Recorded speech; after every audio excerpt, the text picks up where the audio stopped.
Against Leeds is on USA, Bournemouth Palace, Fulham Southampton, Manchester City against Everton is on Peacock, Brighton Arsenal is on NBC at 12:30 Eastern. Goal Zone is of course after all of that. New Year's Day, 8 o'clock we're on air. Tottenham Villa, Nottingham Forest, Chelsea are your two games on Peacock, and then on Monday January the 2nd Brentford against Liverpool kicks off at 12:30 Eastern. Not finished yet. Tuesday January the 3rd Arsenal against Newcastle. Wednesday January the 4th Crystal Palace against Tottenham. Interesting London derby, that one, especially after Palace lost a couple of players to a red card on Boxing Day. Then January the 5th, the final day of your festive fixtures. Chelsea against Manchester City is live on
Manchester.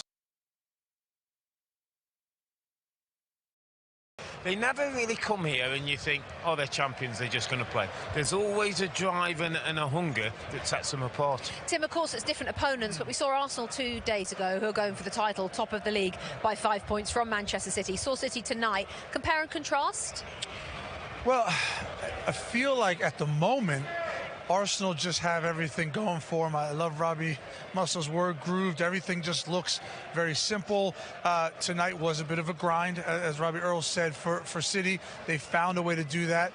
I still really like Arsenal this season. There's something magical about them. Now, there will be some difficulties along the way, and City are obviously worthy champions and will push them, but I do really like Arsenal. Rob, City tonight, what do you think? Yeah, you know, it's similar to what my friend Robbie here is saying about the attitude and application. That's a difficult environment tonight. We're here, it's cold, it's winds kind of swirling around a little bit. There's a little bit of wetness in the surface. I mean, the atmosphere is really good atmosphere here. Like, you know, everybody sings all around the stadium. It's kind of old school. It's a good atmosphere, and just the precision of their passing in the difficult circumstances. I thought Leeds in the first half frustrated them a little bit, but they've been there before. They've seen it all before, and Pep's got a way for everything to find a way through. So, yeah, just impressive Man City. They played like champions. You know, we can criticise them a little bit, the game before Brentford they lost before the break, but right back at it in a difficult situation. Really good. I want to pick out a couple of players. We talked about one before the game, Rico Lewis, apparently a fullback, also a central midfielder, as Pep does. Apparently first Premier League game. Apparently this is the area Leeds might give him a problem. I mean, yeah. Wow. Pep Guardiola doesn't throw Premier League appearances around. If he picks this young man at 18 years old, it's because he can handle it. And Lee and Graham are upstairs, two brilliant fullbacks in their day, were purring over his performance. Rebecca, he's confident, he's brave on the ball, he understands, he's got the confidence of his teammates. When he asks for the ball, they give it him, and that's a credit to the academy. And Manchester City don't get enough credit for that. We get credit for all the big money they spend and, you know, the war chest, but they've developed some local talent who are coming through, having an influence on the first team. Before the game, we talked about Jack Grealish, and at half-time we talked about him as well. He was very involved in this game. Was it a step forward for him tonight? It was, because here's the thing. He gets kicked more than any Premier League player I've ever seen, and it's easy to be on the ground and pout and moan and sulk. but he got up, he got the bit between his teeth, and he was very, very influential in that second half, particularly for the 2 goals. So I think it was a step in the right direction, absolutely. We're hoping to get some players, some managers joining us here. If you've seen the show over the last couple of days, you'll see that's what normally happens in our post-game show. So fingers crossed. We've asked for the likes of Erling Haaland and Jack Grealish and Pep Guardiola, so fingers crossed. Talking of which, Erling Haaland, Robbie Mustoe, 20 goals. Robbie Earle joked about it before the game. You know, could he get to the 20 goal mark after tonight? And he's done exactly that, and he overtook his dad, I think Joe said in commentary, in Premier League goals. Erling 20 and 14, Alpha Inga 18 in 181. Different positions on the pitch, of course. Yep. Seeing him live, your thoughts? Thought he should have scored more. Yeah. I mean, honestly, from literally the first minute right to the end there, you think he's going to score his 3rd goal, hat-trick of the game. He had so many opportunities, and I think he's absolutely comfortable with the fact that for large periods, he's not going to really see the ball. He doesn't really want to be involved in build-up play. He wants to end up where the ball's going to be, and he's brilliant at doing that from all different angles, from crosses to through balls. He's always on the half-turn, wanting to get in behind. And seeing him live in the flesh, it's just his power. There was one time in the first half he chased back, and the guy just fell over because he's so strong and powerful. So not just the goal-scoring part, he's just a ruthless scorer. Didn't care about anything else about scoring goals. If we get a chance to have a chat with him, I'm quite scared to ask him, but he missed quite a few chances. Oh, good luck with that.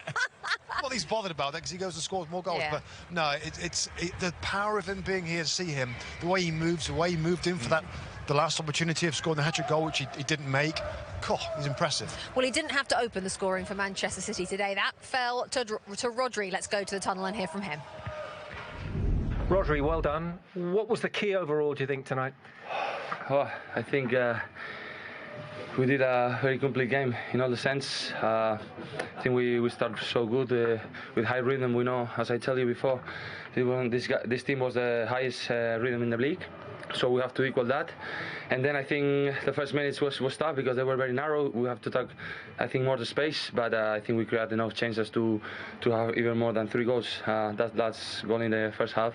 That was important. But was there a sense of relief about that goal? But having created chances, it needed you to score with pretty much the last kick of the first half.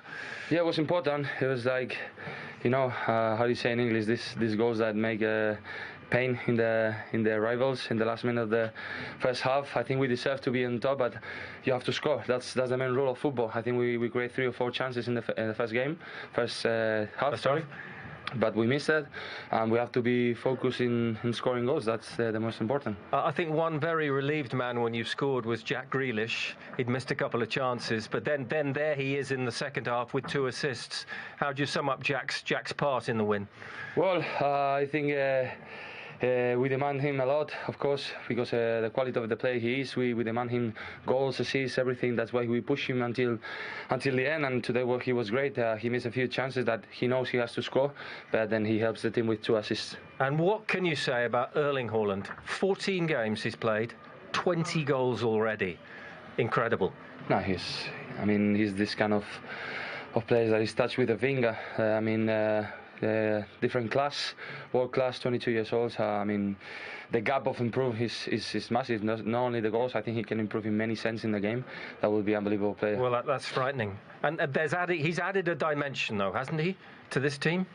Something different. Something different. If he only score goals, for me, it's enough. But I think he can go even more, involved more in the game.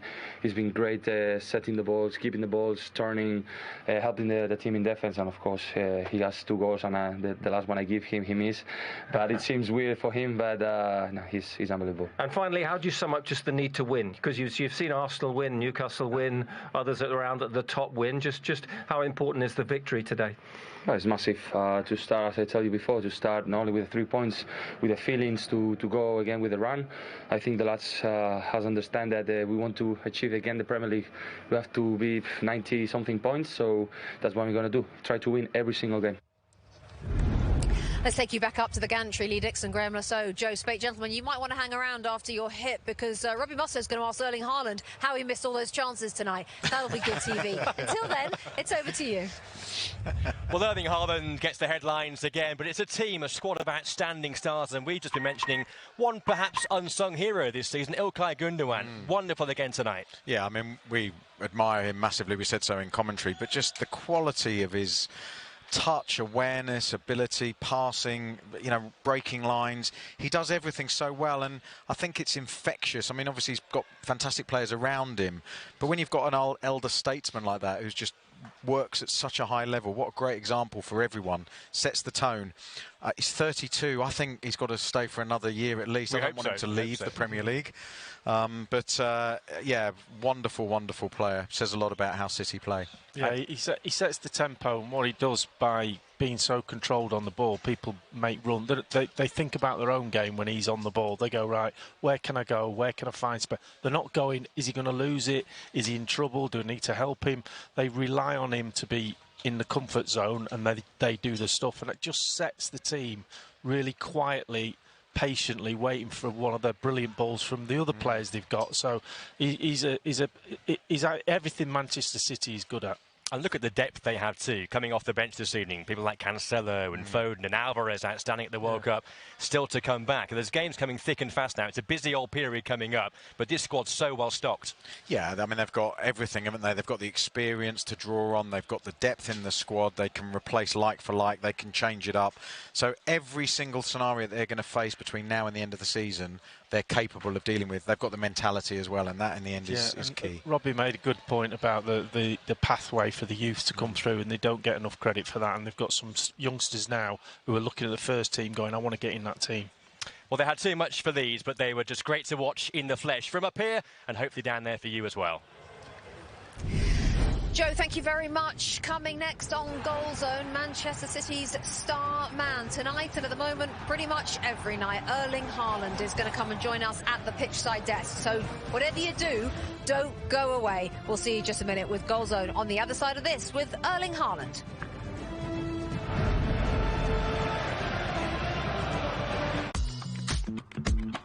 There's never been a better time to get away. With a great deal on the Hyundai you've always wanted. With America's best warranty and up to 3 years complimentary maintenance. It's your journey. Own every mile at the Hyundai Getaway Sales Event. Hurry in to get our best deals of the season. Get in and get away. Get 0% APR, 0 payments for 90 days, and up to $1,000 bonus cash on select vehicles. Hurry, the Hyundai Getaway Sales Event ends January 3rd. Wendy's new Italian Mozz is fried mozzarella, garlic knot bun, marinade. You know what? You're just going to want to eat it.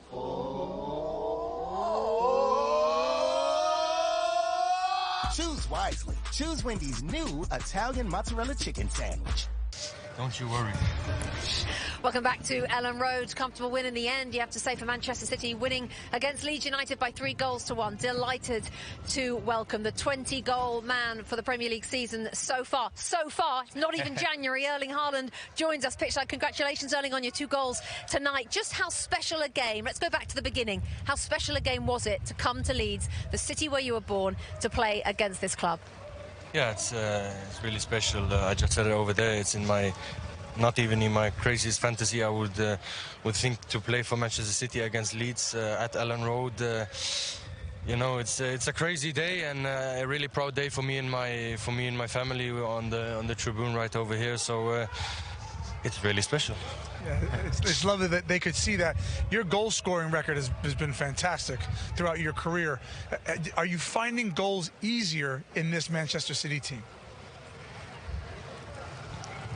I get more chances, so for me it's about getting chances. Today I could have scored 5 goals. That's the truth, and that's the most important thing. If you get chances, I'm most likely to score. Today I only scored 2, but for me the most important thing is to win and to come to chances. If we do those 2 things, I'm really happy.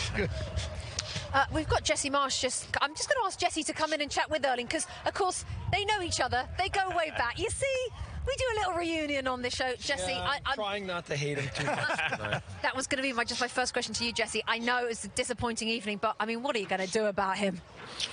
Actually, Erling, I thought we did a decent job with it for the most part. But like I know with you, your ability to sniff out plays and know where to be in the right moments. And so, you know, I felt like for the most part we were hard to break down. But we gave away 2 transitions and then a giveaway, which and this is where, for me, as good as he is in all moments of the game, if in all moments of the game, if you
to push the game.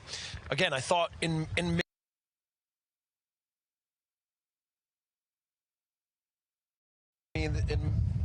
ways the best team in the world with one of the best coaches in the world. So you can't contain them entirely, but I thought we did a pretty good job. And then, yeah, we kept going, and maybe if we get the second one, if Joffy finds a way when that one slips by the second post, we can really push at the end. But I take this away as a positive today. You know, there was some good moments in there. We limited a really good team and just weren't able to be good enough, and we made a couple too many mistakes. Yeah, I like the setup of your team. Front to back, I thought you were really compact. Line of confrontation was really good. I guess when that goal goes in, it's almost heartbreaking because I thought you played a really good first half. As a manager, does that change your team talk at all going into halftime, or was it going to stay the same no matter what? It was going to be very similar, and the thing that I was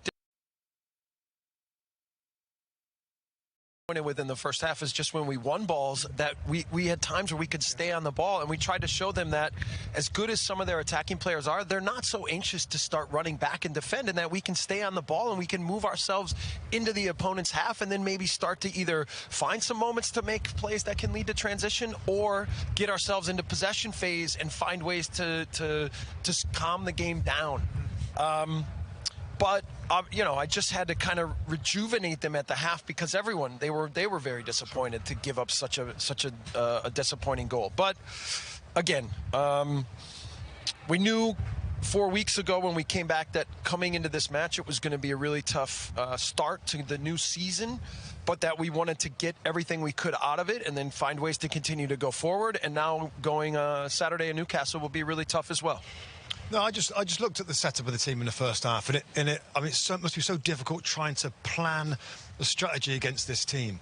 And with you being so kind of narrow and tight, you force the ball in wide areas. It came on this near side. You won it back there. Was that always the game plan to stop them going through the middle? Because they got through a couple of times, and De Bruyne played in Haaland. Was that the idea? A big part of their principles are getting left to right and then hitting you on the back post, right? So you almost have to leave the middle. Because if you watch their makeup sometimes, Erling Haaland will be the only player in the middle of the pitch. Yeah.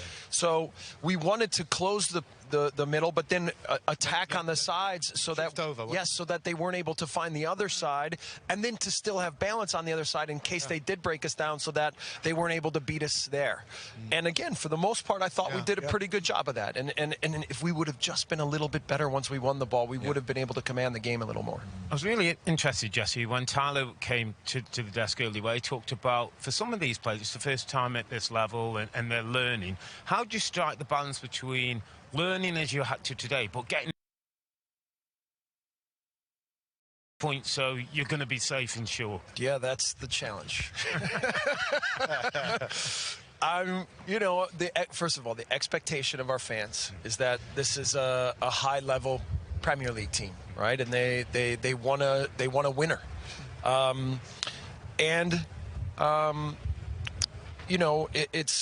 The league is so competitive. Every moment of every game is so vital, and our ability to concentrate and be disciplined and to play the way we want and still have intensity and play with quality in all phases. Man, what a big challenge. And, I'm challenging them to grow and get better. It's also a big challenge for me as a manager to find ways to, against the best teams and best coaches in the world, to find ways that we can still be who we want to be. So, can you still enjoy that? Can you still enjoy that work? No.